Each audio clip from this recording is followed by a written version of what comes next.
ಪ್ರಿಯ ನಿರೀಕ್ಷಕರೇ ನಮಸ್ಕಾರ. ಬಿರ್ಬಲ್ನ ವಿಶೇಷ ಕಾರ್ಯಕ್ರಮಕ್ಕೆ ತಮ್ಮೆಲ್ಲರಿಗೂ ಕೂಡ ಆತ್ಮೀಯವಾದಂತಹ ಸ್ವಾಗತ. तमाशा करने वालों को क्या खबर, तमाशा करने वालों को क्या खबर,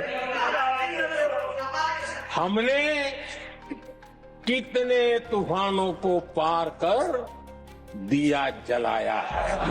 ವೀಕ್ಷಕರೇ, ನಾವು ಮೊದಲಿಂದಲೂ ಕೂಡ ಹೇಳ್ತಾ ಇದ್ವಿ, ಆಟ ಇನ್ನೂ ಮುಗ್ದಿಲ್ಲ, ಅಸಲಿ ಆಟ ಶುರುವಾಗಿದ್ದೇ ಇಲ್ಲಿಂದ ಅಂತ.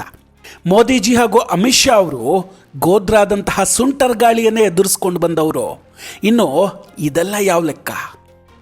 ಟ್ವಿಸ್ಟ್ ಮೇಲೆ ಟ್ವಿಸ್ಟು ಅನ್ನೋ ಹಾಗೆ ದಿನದಿಂದ ದಿನಕ್ಕೆ ಎದುರಾಳಿಗಳಿಗೆ ಮೋದಿಜಿ ಹಾಗೂ ಅಮಿತ್ ಶಾ ಅವರು ಶಾಕ್ ಕೊಡ್ತಾನೆ ಇದ್ದಾರೆ. ಒಂದು ಕಡೆ ಪೊಲೀಸರು ಸೈಲೆಂಟಾಗಿ ಆ್ಯಕ್ಷನ್ ಶುರು ಮಾಡಿಕೊಂಡ್ರೆ, ಇನ್ನೊಂದು ಕಡೆ ರಾಹುಲ್ ಗಾಂಧಿ ಅವರ ರಹಸ್ಯವೆಲ್ಲ ಸಂಸತ್ನಲ್ಲಿ ಬಯಲಾಗಿದೆ. ಅವರೇ ಹೂಡಿದ್ದ ಬಾಣ ಈಗ ಅವರ ಕಡೆಯೇ ತಿರುಗಿ ಬರ್ತಿದೆ. ಸದ್ಯದಲ್ಲೇ ಜೆನ್ಸಿಗಳು ರಾಹುಲ್ ಗಾಂಧಿಯ ವಿರುದ್ಧ ತಿರುಗಿ ಬಿದ್ದರೂ ಕೂಡ ಅಚ್ಚರಿ ಇಲ್ಲ.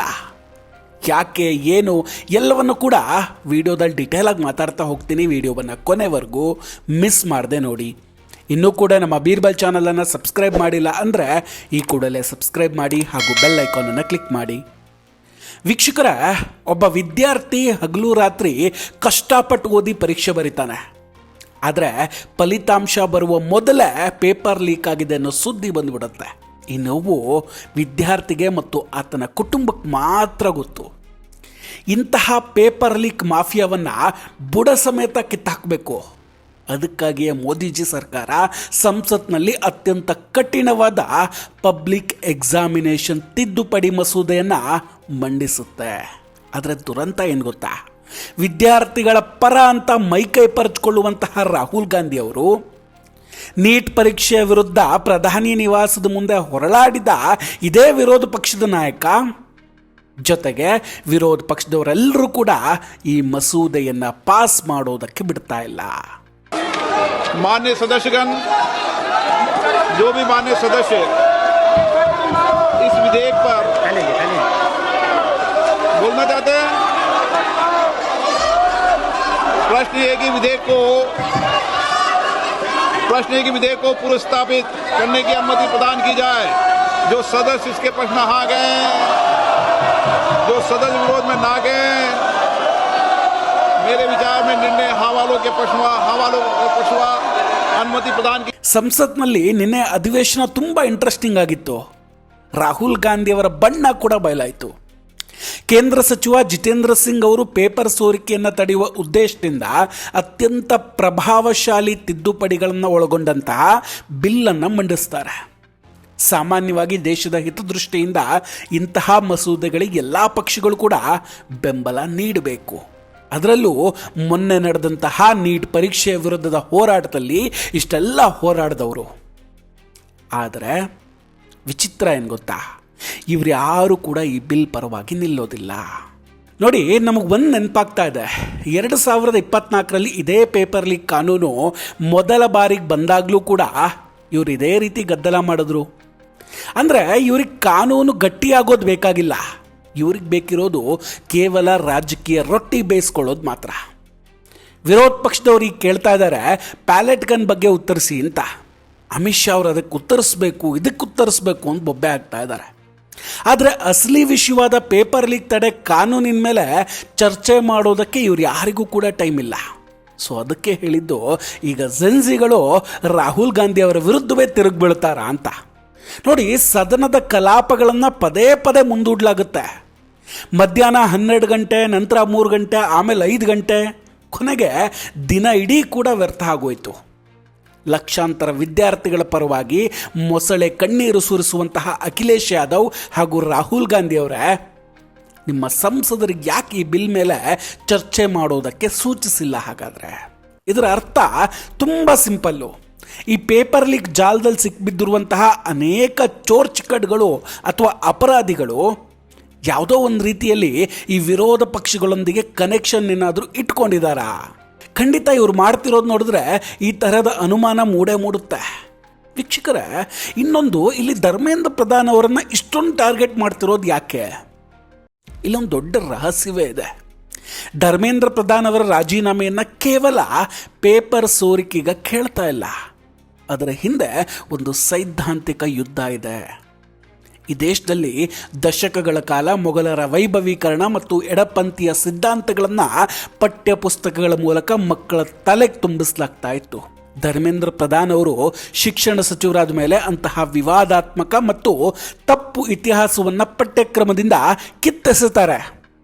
ನೀವು ನಂಬ್ತಿರೋ ಇಲ್ಲೋ, 2001 ಕೂಡ ಈ ದೇಶದ ಪಠ್ಯ ಪುಸ್ತಕಗಳಲ್ಲಿ ಗುರು ತೇಗ್ ಬಹದ್ದೂರ್ ಅವರನ್ನು ಡಕಾಯಿತ ಅಂತ ಮತ್ತು ಕ್ರಾಂತಿಕಾರಿ ಭಗತ್ ಸಿಂಗ್ ಅವರನ್ನು ಭಯೋತ್ಪಾದಕ ಅಂತ ಹೇಳ್ಕೊಡ್ಲಾಗ್ತಿತ್ತು.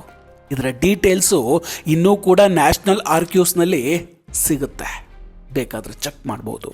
ಧರ್ಮೇಂದ್ರ ಪ್ರಧಾನ್ ಅವರು ಈ ಇತಿಹಾಸದ ಕಸವನ್ನು ಗುಡಿಸಿ ಸ್ವಚ್ಛಗೊಳಿಸ್ತಾ ಇರೋದು ರಾಹುಲ್ ಗಾಂಧಿ ಅವರಿಗೆ ಸಹಿಸಿಕೊಳ್ಳೋದಕ್ಕಾಗ್ತಿಲ್ಲ.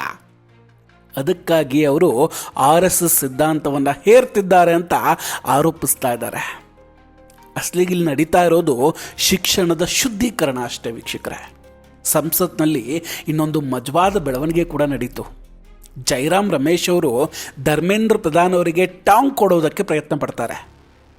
ಆದರೆ ಪ್ರಧಾನ್ ಅವರು ಮುಟ್ಟಿ ನೋಡ್ಕೊಳ್ಳೋ ಹಾಗೆ ಉತ್ತರ ಕೊಟ್ಬಿಡ್ತಾರೆ. ಅವ್ರು ಹೇಳ್ತಾರೆ, ನಾನು ಸ್ಟ್ರೀಟ್ ಫೈಟರ್, ನಿಮ್ಮಂತೆ AC ರೂಮ್ನಲ್ಲಿ ಕೂತ್ಕೊಂಡು ಆ್ಯಕ್ಟಿವಿಸಮನ್ನು ಮಾಡೋನಲ್ಲ, ನಾನು ಗ್ರೌಂಡ್ ಲೆವೆಲ್ನಿಂದ ಬಂದವನು ಅಂತ. ಈ ಮಾತು ಜೈರಾಮ್ ರಮೇಶ್ ಅವರ ಬಾಯನ್ನೇ ಮುಚ್ಚಿಸ್ಬಿಡ್ತು. ಈಗ ವಿಷಯಕ್ಕೆ ಬರೋಣ. ಈ ಹೊಸ ತಿದ್ದುಪಡಿ ಮಸೂದೆಯಲ್ಲಿ ಅಂಥದ್ದೇನಿದೆ? ಇದನ್ನು ಯಾಕೆ ಬ್ರಹ್ಮಾಸ್ತ್ರ ಅಂತ ಕರೆಯಲಾಗ್ತಿದೆ? ಒಂದ್ಸಲ ಡೀಟೇಲ್ ಆಗಿ ವಿವರಿಸ್ತೀನಿ ಕೇಳಿ. ನೋಡಿ, ಈ ತಿದ್ದುಪಡಿಯಲ್ಲಿ ಜೈಲು ಶಿಕ್ಷೆಯ ಪ್ರಮಾಣವನ್ನು ಹೆಚ್ಚು ಮಾಡಲಾಗಿದೆ. 2024 ಕಾನೂನಲ್ಲಿ 3ರಿಂದ 5 ವರ್ಷ ಜೈಲು ಶಿಕ್ಷೆ ಇತ್ತು. ಈಗ ಅದನ್ನು ಕನಿಷ್ಠ 5 ವರ್ಷದಿಂದ ಗರಿಷ್ಠ 10 ವರ್ಷಕ್ಕೆ ಏರಿಕೆ ಮಾಡಲಾಗಿದೆ. ನೋಡಿ, ಮತ್ತೊಂದು ದಂಡದ ಮೊತ್ತ. ವೈಯಕ್ತಿಕವಾಗಿ ಪೇಪರ್ ಲೀಕ್ನಲ್ಲಿ ಭಾಗಿಯಾದವರಿಗೆ 50 ಲಕ್ಷ ರೂಪಾಯಿವರೆಗೆ ದಂಡ ವಿಧಿಸಲಾಗಿದೆ. ಒಂದು ವೇಳೆ ಇದು ಸಂಘಟಿತ ಅಪರಾಧ ಆಗಿದ್ದರೆ, ಅಂದರೆ ಯಾವುದಾದ್ರೂ ಸಂಸ್ಥೆ, ಸಂಘಟನೆ ಅಥವಾ NGO ಸೇರ್ಕೊಂಡು ಮಾಡಿದರೆ ದಂಡದ ಮೊತ್ತ ಕನಿಷ್ಠ 1 ಕೋಟಿಯಿಂದ 10 ಕೋಟಿ ರೂಪಾಯಿವರೆಗೆ ಮಾಡಲಾಗಿದೆ. ಜೊತೆಗೆ ತನಿಖೆಯ ಗಡುವು, ನ್ಯಾಯಾಲಯದಲ್ಲಿ ವಿಚಾರಣೆ ಮುಗಿಯೋದಕ್ಕೆ ದಶಕಗಳೇ ಬೇಕಾಗ್ತಾ ಇತ್ತು. ಸೊ ಈಗ 3 ತಿಂಗಳೊಳಗೆ ಟ್ರಯಲ್ ಪೂರ್ಣಗೊಳಿಸಬೇಕು ಅಂತ ಕಟ್ಟುನಿಟ್ಟಿನ ನಿಯಮವನ್ನು ಜಾರಿ ಮಾಡಲಾಗಿದೆ. ಫಾಸ್ಟ್ ಟ್ರ್ಯಾಕ್ ಕೋರ್ಟ್ ಮತ್ತು ವಿಶೇಷ ತಡೆ. ನೋಡಿ, ರಾಜ್ಯ ಸರ್ಕಾರಗಳು ಮತ್ತು ಕೇಂದ್ರ ಪ್ರದೇಶಗಳು ವಿಶೇಷ ಫಾಸ್ಟ್ ಟ್ರ್ಯಾಕ್ ನ್ಯಾಯಾಲಯಗಳನ್ನು ಸ್ಥಾಪಿಸಬಹುದು. ಅಗತ್ಯ ಬಿದ್ದರೆ ಕೇಂದ್ರ ಸರ್ಕಾರ ವಿಶೇಷ STF ಸ್ಪೆಷಲ್ ಟಾಸ್ಕ್ ಫೋರ್ಸ್ಕನ್ನು ರಚನೆ ಕೂಡ ಮಾಡಿ ತನಿಖೆಯನ್ನು ನಡೆಸಲಿದೆ. ಜೊತೆಗೆ OMR ಶೀಟ್ ತಿದ್ದುವಿಕೆ, ನಕಲಿ ವೆಬ್ಸೈಟ್ ಸೃಷ್ಟಿ, ನಕಲಿ ಅಡ್ಮಿಟ್ ಕಾರ್ಡ್ ತಯಾರಿ ಸೇರಿದಂತೆ 15 ರೀತಿಯ ಕೃತ್ಯಗಳನ್ನು ಈ ಕಾನೂನಿನ ಅಡಿಯಲ್ಲಿ ಅಪರಾಧ ಅಂತ ಘೋಷಣೆ ಮಾಡಲಾಗಿದೆ. ಇದು ಕೇವಲ ನೀಟ್ ಪರೀಕ್ಷೆಗೆ ಮಾತ್ರ ಅಲ್ಲ ವೀಕ್ಷಕರೇ, ಕೇಂದ್ರ ಸರ್ಕಾರದ ಎಲ್ಲ ಸ್ಪರ್ಧಾತ್ಮಕ ಪರೀಕ್ಷೆಗಳಿಗೂ ಅನ್ವಯ ಆಗುತ್ತೆ. ಇದರಲ್ಲಿ ಬಯೋಮೆಟ್ರಿಕ್ ನೋಂದಣಿ ಮತ್ತು ಪ್ರಶ್ನೆ ಪತ್ರಿಕೆಗಳ ಭದ್ರತೆಗೆ ತುಂಬ ಅತ್ಯುನ್ನತ ಆದಂತಹ ಮಾನದಂಡಗಳನ್ನು ನಿಗದಿ ಮಾಡಲಾಗಿದೆ. ಇಲ್ಲಿ ನನ್ನ ವೈಯಕ್ತಿಕ ಅಭಿಪ್ರಾಯವನ್ನು ಹಂಚಿಕೊಳ್ಳಲೇಬೇಕು. ಈ ಕಾನೂನು ತುಂಬ ಒಳ್ಳೆಯದು, ಆದರೆ ಇದಿನ್ನೂ ಕಠಿಣ ಆಗಬೇಕಿತ್ತು ಅಂತ ನನಗನ್ಸುತ್ತೆ. ಪೇಪರ್ ಲೀಕ್ ಮಾಡೋರಿಗೆ 10 ವರ್ಷದ ಜೈಲಲ್ಲ, ನೇರವಾಗಿ ನೇಣು ಶಿಕ್ಷೆಯನ್ನು ವಿಧಿಸಬೇಕು. ಯಾಕಂದರೆ ಅವರು ಕೇವಲ ಒಂದು ಕಾಗದವನ್ನು ಲೀಕ್ ಮಾಡ್ತಾ ಇಲ್ಲ, ಲಕ್ಷಾಂತರ ಯುವಕರ ಭವಿಷ್ಯವನ್ನು ಕೊಲೆ ಮಾಡ್ತಾ ಇದ್ದಾರೆ.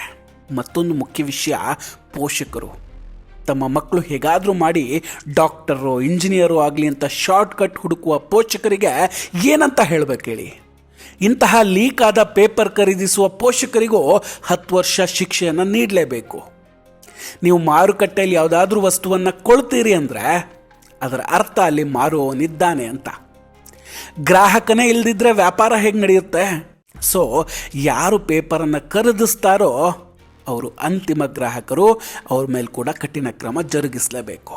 ಇನ್ನು ಅಂತಹ ವಿದ್ಯಾರ್ಥಿಗಳು ಯಾರ ಪರವಾಗಿ ಅವರ ತಂದೆ ತಾಯಿ ಪೇಪರ್ ಖರೀದಿಸ್ತಾರೋ ಅಂತಹ ನಾಲಾಯಕ್ ವಿದ್ಯಾರ್ಥಿಗಳನ್ನು ದೇಶದ ಯಾವುದೇ ಪರೀಕ್ಷೆ ಬರೆಯದಂತೆ ಶಾಶ್ವತವಾಗಿ ನಿಷೇಧ ಮಾಡಬೇಕು.